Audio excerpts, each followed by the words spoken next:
Film शुरू होती है जो अपने घर में आराम से सो रहा होता है। पर तभी उसे एहसास हुआ कि मेरे घर के बाहर एक बहुत बड़ा पेड़ है जिसके उस तरफ एक चर्च है। अचानक जोरदार हवाएं चलना शुरू हो गई। चर्च में दरारें पड़ने लगी, वो टूटने लगता है और देखते ही देखते जमीन में धंसने लगा। चर्च के पास एक औरत खड़ी थी जो उसके साथ ही नीचे जाने लगी। कॉनर ने उसका हाथ पकड़ लिया और उसे बचाने की कोशिश कर रहा था। साथ साथ वो रो भी रहा होता है, पर कॉनर उन्हें बचा नहीं पाता और वो नीचे गिर जाती है। अब अचानक घबरा कर उसकी आंख खुल गई, यानी वो बस सपना देख रहा था। पर कॉनर को यकीन नहीं आ रहा था कि ये सपना देखा मैंने, क्योंकि वो बिल्कुल सच लग रहा था। अब सुबह हो गई थी। कॉनर उठता है और स्कूल जाने के लिए तैयार होता है। हमें पता चला कि वो अपनी बीमार माँ के साथ रहता है जिनकी हालत बहुत खराब है, इसलिए कॉनर को ही घर के सारे काम करने पड़ते हैं। जिसके बाद वो स्कूल चला गया। अब स्कूल में एक बुली लड़का था जो अक्सर कॉनर को परेशान किया करता था, पर वो बेचारा हमेशा की तरह आज भी उसे नजरअंदाज करके घर आ जा। शाम को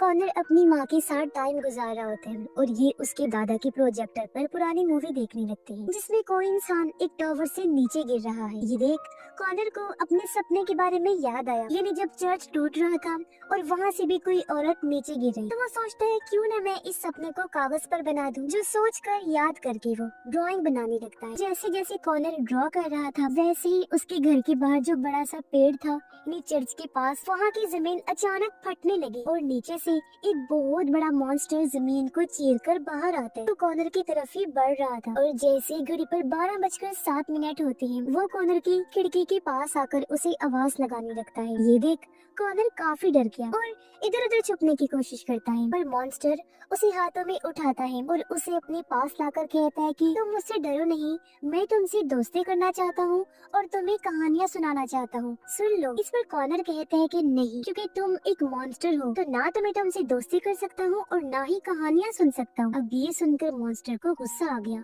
उसके अंदर ऑरेंज रंग की लाइट जलने लगती है, जैसे कि गुस्से से वो लाल हो गया था और अपना बड़ा सा मुंह खोलता है। लेकिन इससे पहले वो कॉनर को खाता, अगले ही पल वो खुद को टेबल पर ही पाता है जहाँ वो बैठकर ड्राइंग बना रहा था। वो समझता है कि ये मेरा ख्याल होगा और क्योंकि काफी डरा हुआ था इसीलिए अपनी मॉम के पास जाकर सोता है। अगले दिन कॉनर जब स्कूल जा रहा था तो उसकी नजर उसी बड़े से पेड़ पर गई। वो पेड़ को बड़े गौर से देखने लगा और वहाँ से स्कूल के लिए चला जाता है। स्कूल से वापिस जब वो घर आया तो वो अपनी नानी को घर में देखता है, पर उन्हें यहाँ पाकर वो ज्यादा खुश नहीं था। कॉनर की नानी उसे अपने साथ उनके घर चलने का कहती है, पर वो साफ साफ मना कर देता है, जिस बात को लेकर दोनों की बहस हो गई। कॉनर सोने के लिए चला गया, पर तभी उसे फिर से चर्च टूटने का सपना आता है और वो एक बार फिर से घबरा कर नींद से जाग जाता है। उसने जब टाइम देखा तो आज भी 12:07 ही हो रही थी, जहाँ एक बार फिर पेड़ के पास वाली जमीन फाड़कर वो मॉन्स्टर बाहर आया और कॉनर के पास आकर खड़ा हो गया। इस बार मॉन्स्टर उसे डायरेक्ट हाथों में नहीं पकड़ता बल्कि प्यार से अपने टहनियों में पकड़ता है और गुस्सा होने की बजाय उसे रिक्वेस्ट करके कहता है कि प्लीज मुझे दोस्ती ना सही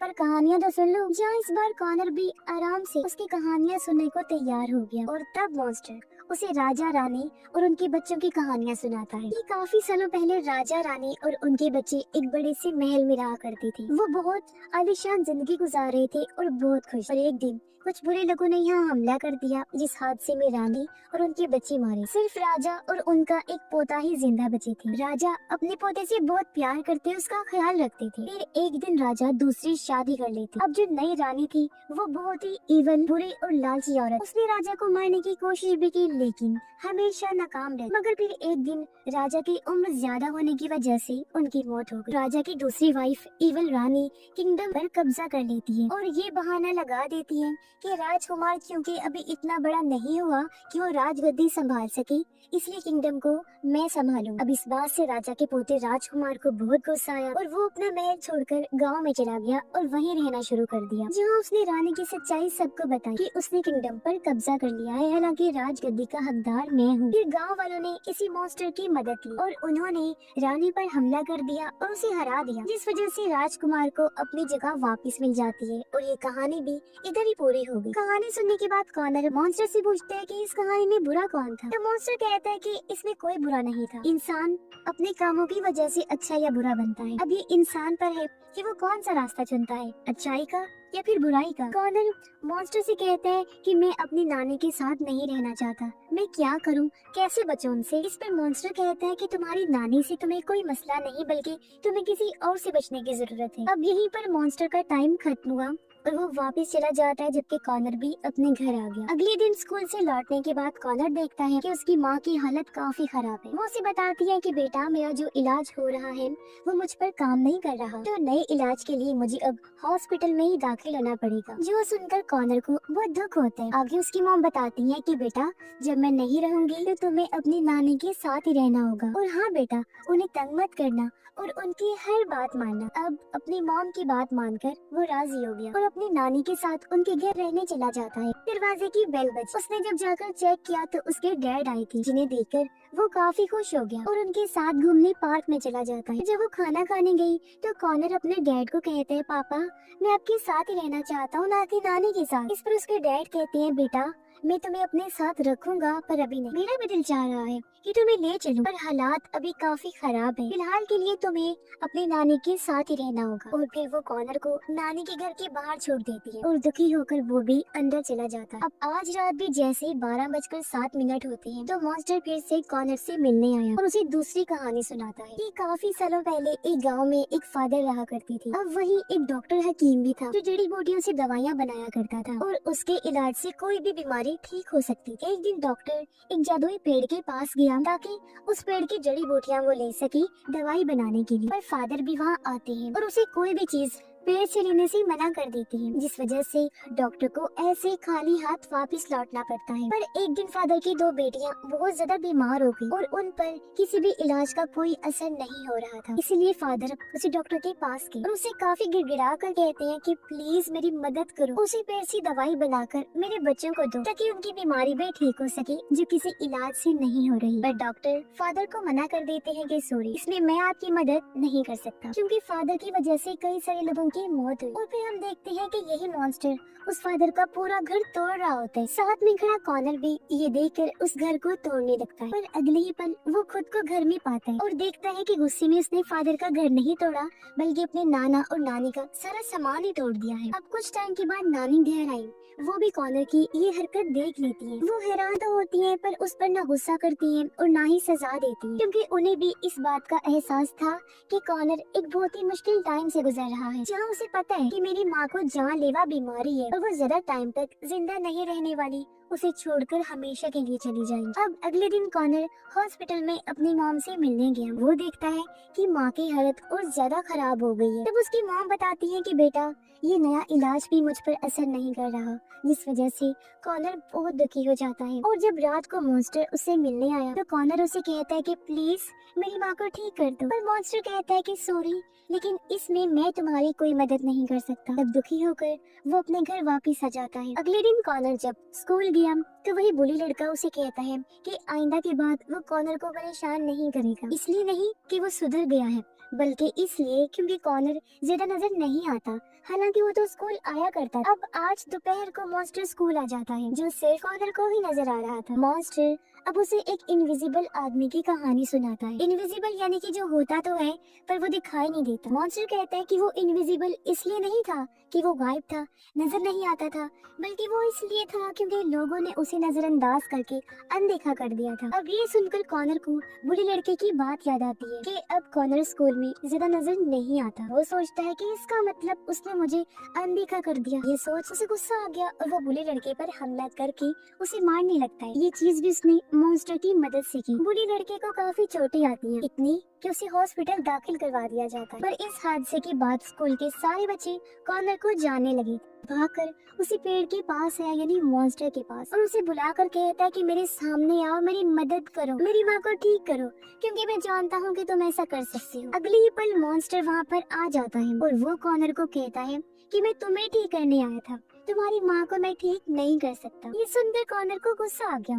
मॉन्स्टर उसे कहता है कि ये सब जो मैं कर रहा हूँ तुम्हारे लिए जरूरी है और मैं कोई भी ऐसी चीज नहीं कर सकता जिससे तुम्हारी माँ ठीक हो सके। अब कॉनर जोर से चीखने और चिल्लाने लगता है। तब मॉन्स्टर उसके सामने उसके सपने को लाकर दिखाता है, यानी कि तेज हवाएं चलने लगी और देखते ही देखते चर्च टूटकर नीचे धंसने लगता है। अब चर्च के पास जो औरत खड़ी थी जो फिसलकर गिरने लगती है वो कॉनर की मॉम ही थी। कॉनर उन्हें बचाने के लिए भागा, उनका हाथ पकड़ लेता है, ऊपर खींचने की कोशिश करता है मगर बच नहीं पाता क्योंकि तभी उसकी मॉम फिसलने की वजह से मारी जाती। ये देखकर कॉनर दुखी तो हुआ पर काफी हैरान भी रह जाता है। तभी उसके पास मॉन्स्टर आया और कहता है कॉनर अब अगली कहानी तुम सुनाओ। अब पहले तो कॉनर कुछ नहीं बोलता, चुप रहता है, पर जब मॉन्स्टर उस पर गुस्सा करने लगा तो वो अपनी कहानी सुनाने लगता है। वो बताता है कि मैंने हमेशा अपनी माँ को दर्द में देखा है, मैं उनसे बहुत प्यार करता हूँ तो उनकी तकलीफ मुझसे देखी नहीं जाती। मैं हमेशा गौर से दुआ करता था कि वो मेरी माँ के दर्द को कम कर दे और मुझे उम्मीद थी कि वो ठीक हो जाएंगे। अब मॉन्स्टर उसे कहता है पर तुम्हें अपनी माँ की ऐसी हालत को कबूल करना होगा। कॉनर कहता है कि नहीं कर सकता क्योंकि हर एक सपने में मैं